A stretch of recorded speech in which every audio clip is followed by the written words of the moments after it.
सनातन देवी देवतांबद्दल व प्रभू श्रीरामांबद्दल वेळोवेळी आक्षेप भाषण बोलत असतो।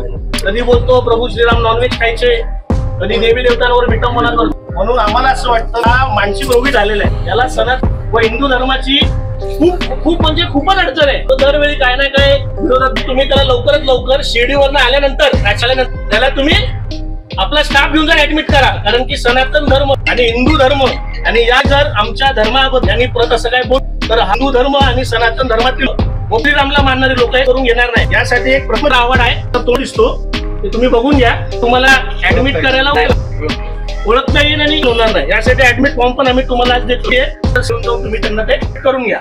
आमदार जितेंद्र आव्हाड यांना मनोरुग्णालयात दाखल करा, विजय त्रिपाठी। विनाशकाले विपरीत बुद्धी या उक्तीप्रमाणे महाविकास आघाडीचे वेडपट नेते जितेंद्र आव्हाड यांनी प्रभू श्रीराम संदर्भात प्रभू राम मांसाहारी होते असे खोडसाळ विधान केलं आहे। या वेडपट जितुद्दीनचे मानसिक संतुलन बिघडलं आहे, म्हणून सकल हिंदू समाजाच्या वतीने मनोरुग्णालय ठाणे येथे अनोख्या पद्धतीने आंदोलन करण्यात आलं। या आंदोलनादरम्यान जितेंद्र आव्हाड यांना ऍडमिट करून घेण्याची विनंती देखील करण्यात आली। यावेळी प्रतिकात्मक जितेंद्र आव्हाडांचा मुखवटा घालून ही विनंती करण्यात आली। जितेंद्र आव्हाड यांच्यासाठी मनोरुग्णालयात एक राखीव खाट आरक्षित करण्यासाठी निवेदन देखील देण्यात आलं। जितेंद्र आव्हाड यांच्या नावे मनोरुग्णालयाचा दाखल अर्ज भरून विजय रमेश त्रिपाठी यांनी अनोखे आंदोलन केले।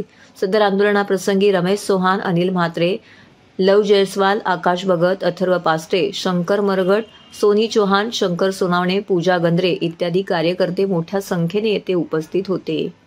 जितेंद्र आव्हाडला वेळोवेळी प्रसिद्धीमध्ये राहण्यासाठी हिंदू देवी देवतांबद्दल अक्षरशः भाषण करायचं आणि व प्रसिद्धीच्या झोतात राहायचं, त्यासाठी एक हिंदू व हिंदू समाज म्हणून व सकल हिंदू समाज म्हणून आमच्या भावना हे अहित झालेले आहेत आणि आमचं असं प्रामाणिक मत आहे का त्यांचा मानसिक संतुलन हा बिघडलेला आहे।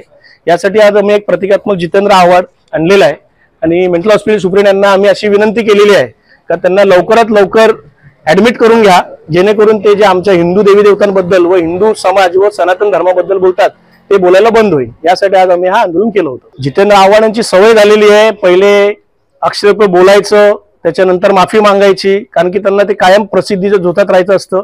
त्यासाठी हे असे ते विषय करत असतात आणि प्रसिद्धीसाठी ते आमच्या हिंदू देवी देवतांचा अपमान करत राहतात। यासाठी ते दरवेळी माफी मागतात, हे एकदा नाही 2-3 वेळा झालेलं आहे।